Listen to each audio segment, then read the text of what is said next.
Hello, ladies and gentlemen. Welcome back to Chapter 3. We are on Day 6, which is Section 3.2, Day 4, Regression to the Mean. By the end of this lesson, you'll be able to find the slope and y-intercept of the least squares regression line from the means and standard deviations of x and y and their correlation. Go ahead and try these problems at the end of this lesson. Let's begin. As stated, we are on Day 4 of Section 3.2, Regression to the Mean. Now, you already learned why we use the phrase least squares in the name of the least squares regression line, meaning that we are basically trying to find the line that minimizes the sum of the squares of the residuals, hence the term least squares. Now, today you're going to learn why we use the word regression. All right, so here's a scatter plot showing the relationship between a father's height in inches and an adult son's height in inches for 465 father-son pairs. Now the line y equals x is included on the scatter plot, along with vertical lines separating the fathers into three groups based on their height. Right, so y equals x is basically the line that shows when the fathers and the sons' heights are exactly the same. And you can see the shorter fathers here, the taller fathers here, and kind of the average fathers over here. Now, if a father and his son have the same height, where will their dot be? Well, it would be on the line that represents the son's height equaling the father's height. Right, so along this red line here. And what do we notice about the height of the sons of short fathers? Well, most of the sons are taller than their fathers, but still relatively short. If you take a look over here, most of the sons are still kind of on the shorter side, but the vast majority of them are above the line representing their heights equaling their fathers, which means that most of the sons are actually ending up taller than their fathers because they would be on this line if they were exactly the same, and they'd be below this line if they were shorter. Now, what do you notice about the heights of sons for tall fathers? All right, well, let's go ahead and take a look at this. Most of the points for the heights of sons of tall fathers are actually below this line that represents the fathers and the sons' heights being exactly the same. There are only a few sons who are taller than their tall fathers. Most of them are actually shorter. So most of the sons are shorter than their father, but they're still relatively tall compared to the rest of the sons of other fathers. All right. Now, what is regression to the mean? Well, the regression to the mean is the tendency for extreme values of the explanatory variable to be paired with less extreme values of the response variable. So if an x value is 2 standard deviations above the mean of x, the predicted y value will be less than 2 standard deviations above the mean of y. And if we draw the least squares regression line, which basically cuts through the mean values for y at each of these different x values, then you can see that this is much more evenly spread above and below this line, and that the line is actually much shallower. All right, so how much do the y values regress to the mean? So the amount of regression is determined by the correlation r. This is why we use the letter r for correlation, because it actually measures how much the y values regress to the mean.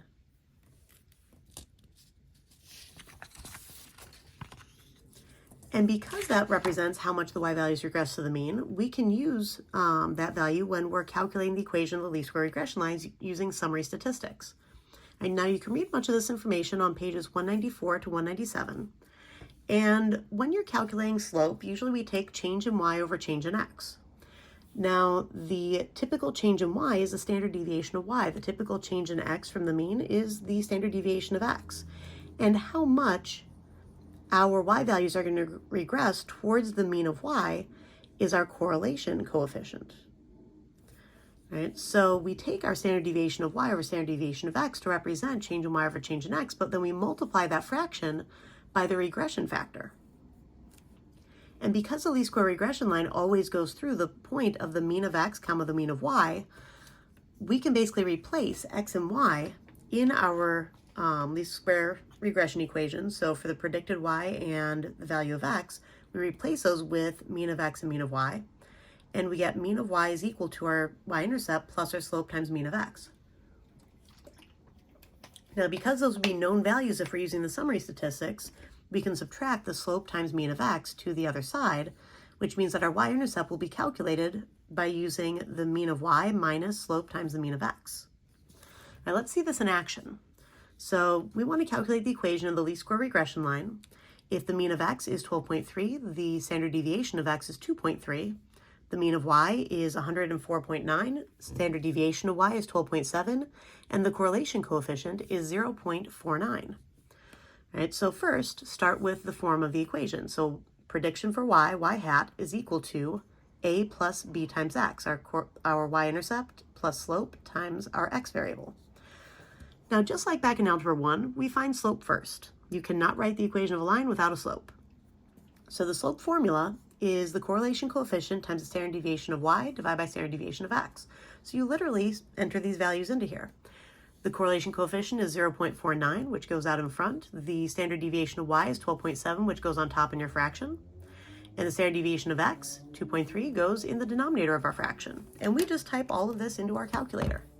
So we are literally going to type 0.49, open parentheses, alpha y equals, to open our fraction, 12.7 over 2.3, close my parentheses, and we get about 2.70. We're going to round this 5 up to a 6 because the 6 right after it would cause us to round up.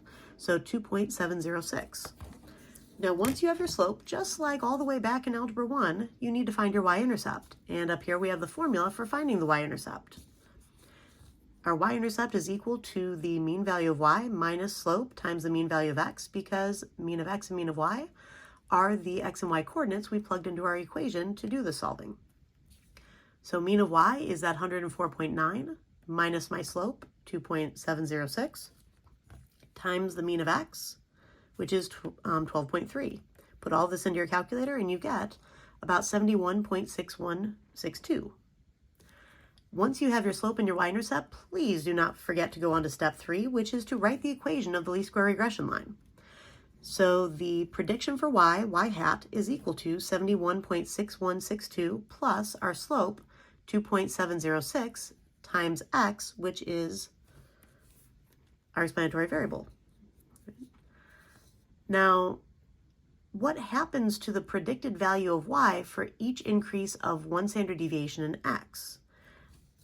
All right, so for every single increase in our standard deviation of x, every time we add on 1 standard deviation of x, our standard deviation of y is going to increase by the correlation coefficient, right? Because the correlation coefficient will be multiplied by the standard deviation of y before you divide by standard deviation of x. So since slope is typically change in y over change in x, the full change in y is the correlation coefficient times the standard deviation of y. So for each increase of 1 standard deviation in x, the predicted value of y will actually increase by the correlation coefficient, 0.49 standard deviations of y. So it's not going to increase by a full standard deviation of y, it's going to increase by the regression factor times the standard deviations of y. Okay, go ahead and try these problems, and I will see you in class.